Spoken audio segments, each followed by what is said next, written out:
उफ, आपकी अदाएं। अब चूंकि अंकिता और माधव एक दूसरे को बहुत हद तक जान चुके थे, दोनों के बीच बॉन्ड भी काफी मजबूत बन चुका था। दोनों अब कपल की तरह समय बिताना चाहते थे, लेकिन एक साथ समय बिताने के लिए किसी एकांत जगह की जरूरत थी, जहां समय बिताने पर भावनात्मक रूप से दोनों एक दूसरे को समझ सके और दोनों में आकर्षण उत्पन्न हो सके। दीपक 2 दिनों के लिए पटना जाने वाला था, इसलिए अंकिता ने माधव को कॉल किया और कहा, माधव, मैं घर में अकेली अकेली बोर हो चुकी हूँ, क्या तुम मेरे घर पर आ सकते हो? माधव ये सुनकर बहुत खुश हो गया और कहा, तुम्हारा कमीना भाई क्या घर पर नहीं है? अंकिता नाराज होकर बोली, देखो माधव, मेरे भैया को कमीना न कहो, वह जो भी करते हैं मेरी भलाई के लिए करते हैं। भैया मेरी सुरक्षा के लिए सब कुछ करते हैं, क्योंकि मैं घर में बोर होती हूँ तो वह मुझे कहीं घुमाने या फिर कुछ खिलाने के लिए बाहर ले जाते हैं, क्योंकि हम 2 ही घर पर रहते हैं। भैया 2 दिन के लिए पटना जा रहे हैं, इसलिए तुम क्या मेरे घर पर आओगे? क्यों नहीं आऊंगा, मैं खुद तुमसे मिलने के लिए बेताब हूँ। यह मौका मैं जाने नहीं देना चाहता। माधव के मन में लड्डू फूटा। मैं घर पर अकेली रहूंगी, तुमको डर नहीं लगेगा? अंकिता ने मस्ती करते हुए पूछा। माधव प्यार भरे शब्दों में कहता है, तुमसे कैसा डरना अंकिता, मैं तो तुमसे सिर्फ मिलने ही आ रहा हूँ। तुमको थोड़ा देखूंगा, तुमसे थोड़ी बात करूंगा, तुम जो खिलाओगी वो खाऊंगा, फिर वापस आ जाऊंगा। माधव, मैं घर में अकेली रहूंगी, क्या तुम मुझे अपनी बाहों में जकड़कर प्यार नहीं करोगे? मुझे किससे नहीं करोगे? अंकिता कामुक होती हुई बोली। माधव मन ही मन खुशी से नाचने लगा, मानो वह यही सुनना चाहता था। फिर वह कहता है, ओह अंकिता, क्यों नहीं करूंगा, प्यार भी करूंगा और किसेस भी लूंगा, तुम जो चाहोगी सब करूंगा। अंकिता अब हंसती हुई कहती है, तुम्हारे मन में तो अभी से लड्डू फूटने लगे। हम मिलेंगे पर चर्च रोड पर स्थित मिशन पार्क पर। कल भैया जा रहे हैं पटना, हम और तुम शाम 4 बजे पार्क पर मिलेंगे। कल वैसे भी सोमवार है, पार्क में ज्यादा भीड़ भी नहीं होगी। ये बात सुनकर माधव के अरमानों पर पानी फिर गया। माधव ने कहा, इस तरह का मजाक क्यों करती हो अंकिता? मेरे दिल पर कितनी चोट पहुंची है, तुम समझ नहीं सकती। चलो कोई बात नहीं, हम कल मिशन पार्क में मिलते हैं। मैं तुमको बाइक पर घुमाऊंगा, क्योंकि पापा घर पर नहीं है। अंकिता कहती है, पहले मैं तुम्हारे प्यार को महसूस कर लेना चाहती हूँ, वो सब शादी के बाद। चलो अब रखती हूँ, घर का काम भी करना है। Bye, take care, I love you. Madhav भी आई लव यू टू कहता है और फिर दोनों अपना अपना फोन काट देते हैं। कल के इंतजार में रात भर माधव को नींद नहीं आई। अगले दिन सुबह 8 बजे दीपक पटना के लिए जाते समय अंकिता से कहता है, सुनो अंकु, घर पर ठीक से रहना, कहीं बाहर जाने की जरूरत नहीं, दरवाजा और बाहर का गेट ठीक से लगा कर रखना, मैं फोन करता रहूंगा। Bye, take care. इतना कहते हुए उसके सिर पर हाथ रखता है और अंकिता दीपक को छोड़ने बाहर के गेट तक जाती है। अंकिता बाय का इशारा करते हुए गेट पर ताला लगा देती है और दौड़कर घर की तरफ आती है और अपने मोबाइल से माधव को कॉल लगा देती है। Madhav, my love, I love you. भैया चले गए और शाम को हम व तुम एक साथ। मुआ है। अंकिता रोमांचित होकर कहती है, I love you too Ankita. मुआ है। पार्क में हम दोनों बहुत प्यार करेंगे और ढेर सारी बातें, और हम एक दूसरे का हाथ पकड़कर घूमेंगे। माधव ने भी उत्साहित होकर कहा, माधव, मैं तुमको बहुत प्यार करना चाहती हूँ और बदले में तुम्हारा प्यार भी पाना चाहती हूँ। कुछ दिनों से लगातार तुम्हारे सपने देख रही हूँ। तुम सपनों में आते हो और मुझसे शरारत करते हो। आजकल मैं अलार्म से नहीं, हिचकियों से जाग जाती हूँ। शायद तुम भी रात भर मुझे ही याद करते हो। इतना कहते हुए अंकिता बेड पर लेट गई। तुम भी मेरे सपनों में आती हो और बहुत कुछ करती हो। मुझे तो तुम पागल कर देती हो। अंकिता, कुछ करो न, आओ ना मेरे पास। माधव अपना सीना सहलाते हुए बोला, चल हट, शाम को आऊंगी, ज्यादा बावले मत बनो। तुम इस तरह की बात कहते हो तो मुझे कुछ कुछ होने लगता है। सीने में एक आग लग जाती है, हद से गुजर जाने का मन होता है। चलो मैं अब रखती हूँ, बाय, टेक केयर, शाम को जल्दी आना। अंकिता इतना कहते हुए अपना फोन काट देती है। फिर वह अपनी आंखें बंद कर लेती है। माधव को महसूस करने लगती है। माधव के बारे में सोचते हुए उसे नींद आ जाती है और वह गहरी नींद में सो जाती है। उधर माधव का ध्यान घर के आंगन में रखी राजदूत पर गया। दोपहर के 2 बज चुके थे। वह नहा धोकर लंच भी कर लेता है और सोचता है कि आज क्या पहन कर जाए। फिर फैसला करता है कि आज अंकिता के पास जीन्स और ब्लैक रंग की टी शर्ट पहन कर जाऊंगा। इतना सोचते हुए उसने अंकिता को कॉल लगा दिया। रिंग होती गई और कॉल रिसीव ना हुई क्योंकि अंकिता अब भी सोई हुई है। 4-5 बार कॉल होने पर अंकिता के कानों पर रिंग की आवाज गई और अंकिता कॉल रिसीव करती हुई बोली, ओह नो, मैं लेट हो गई। दोपहर के 2 बज रहे हैं और मैं सोई रह गई। माधव, तुम अगर कॉल नहीं करते तो आज का प्लान भी कैंसिल हो जाता। नींद से जगाने के लिए थैंक यू। अरे अंकिता, तुम सोई हुई थी, तुम भी ना अंकिता। अगर मैं फोन नहीं करता तो। खैर, तुम जल्दी से तैयार होकर मुझे कॉल करना। रिक्शा पकड़ने की जरूरत नहीं, मैं तुमको लेने आऊंगा। माधव बहुत तेजी में अपनी बात खत्म करता हुआ कहता है। अरे नहीं नहीं, ऐसी भूल न करना माधव। अगर तुम मेरे मोहल्ले में आओगे और कोई मुझे तुम्हारे साथ देख लेगा तो लोग गलत मतलब निकालेंगे और यह बात मेरे भैया तक भी पहुंच जाएगी। मैं दुर्गा मंदिर तक खुद आ जाऊंगी, वहीं से हम साथ चलेंगे। चलो, मैं अब रखती हूँ। मैंने अभी तक नहाया भी नहीं है और सजना संवरना भी है। चलो बाय, टेक केयर। मैं तैयार होकर तुमको कॉल करती हूँ। इतना कहते हुए अंकिता कॉल काटती है और अपना रुख बाथरूम की तरफ करती है।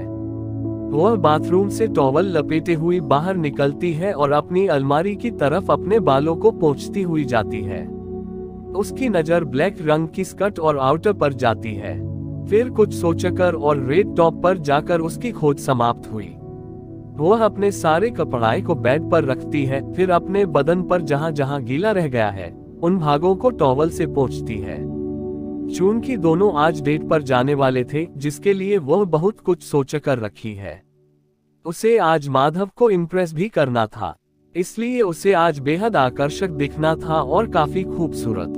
उसने कपड़े पहने, होठों पर लाल लिपस्टिक लगाई, फिर अपने दोनों होठों को आपस में मिलाया जिससे कि लिपस्टिक दोनों होठों पर बराबर लग जाए।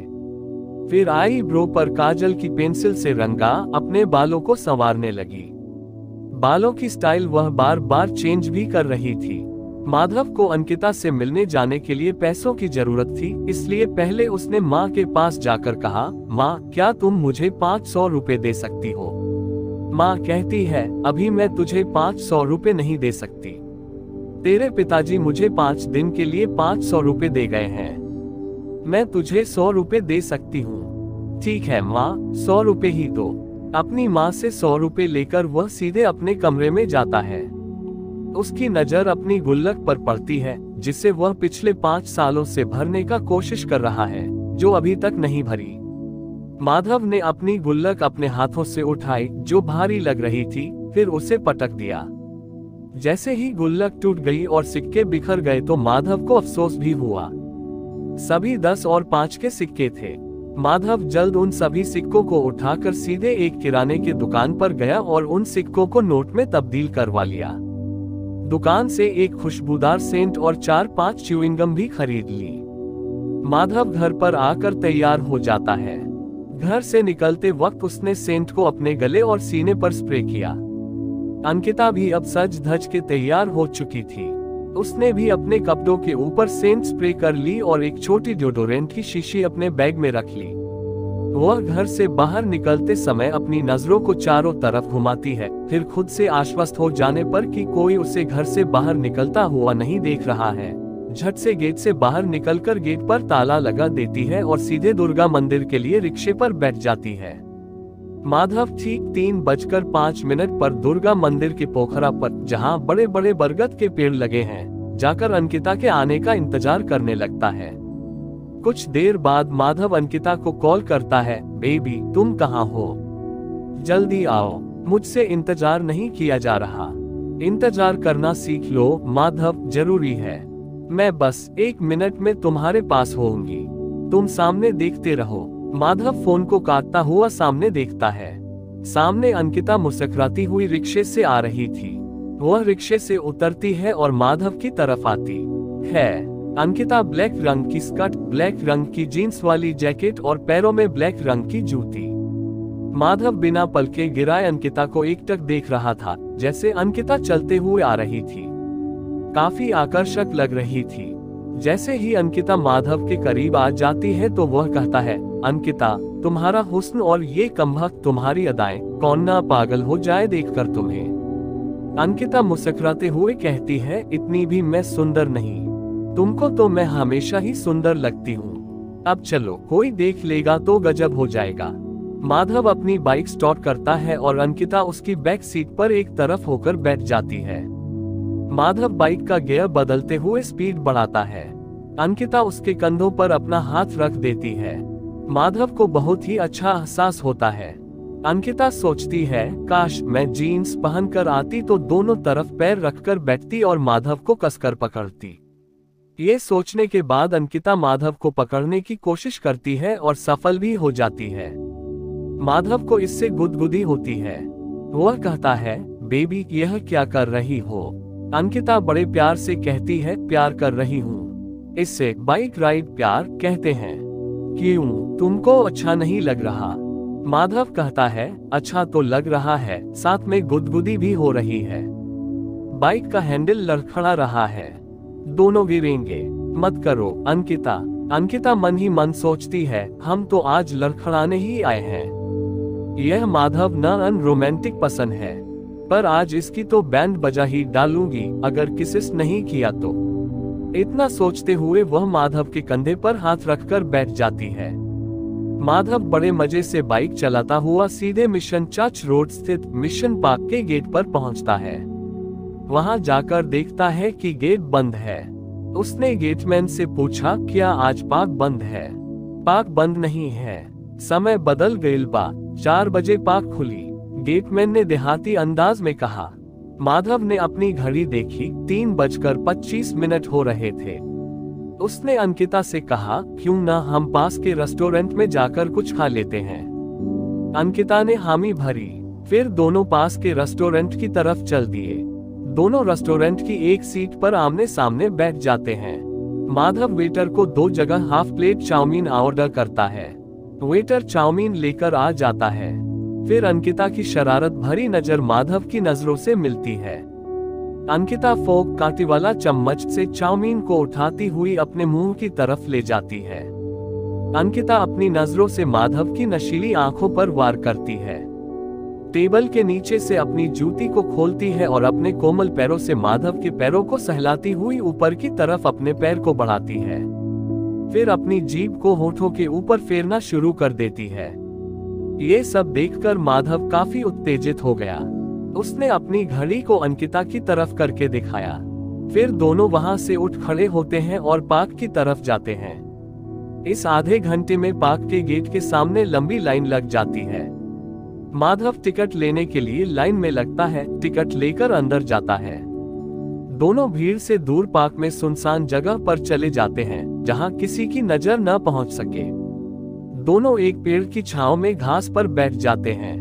माधव अंकिता से कहता है, कितना शांत माहौल है यहाँ, कोई हमें देख भी नहीं सकता।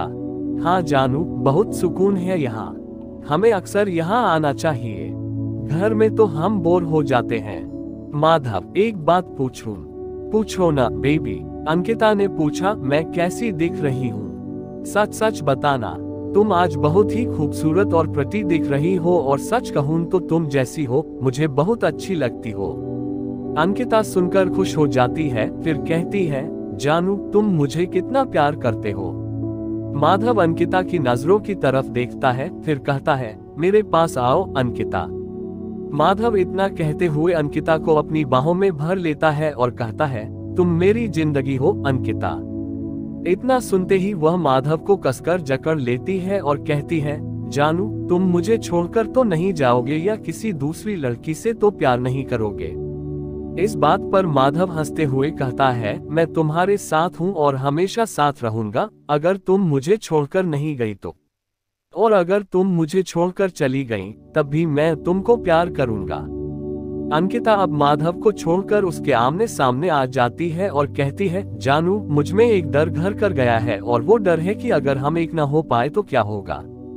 माधव अंकिता को फिर बाहों में भरता हुआ कहता है, मैं तुमको खुद से जुदा होने ही नहीं दूंगा।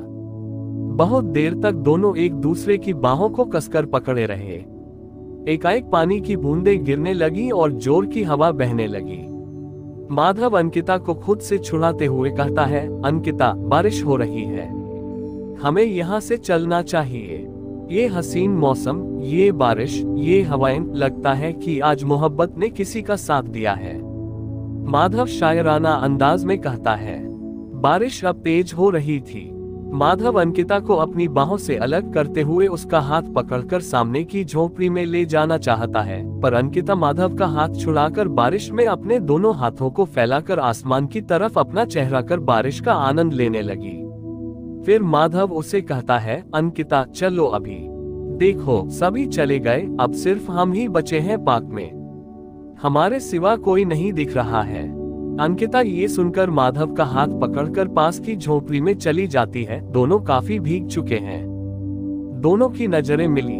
अंकिता ने नजरों को मिलाते हुए अपनी जुल्फों को मरोड़ा, फिर अपनी जीन्स वाली जैकेट उतारी। वह अब अपनी रेड टॉप में थी।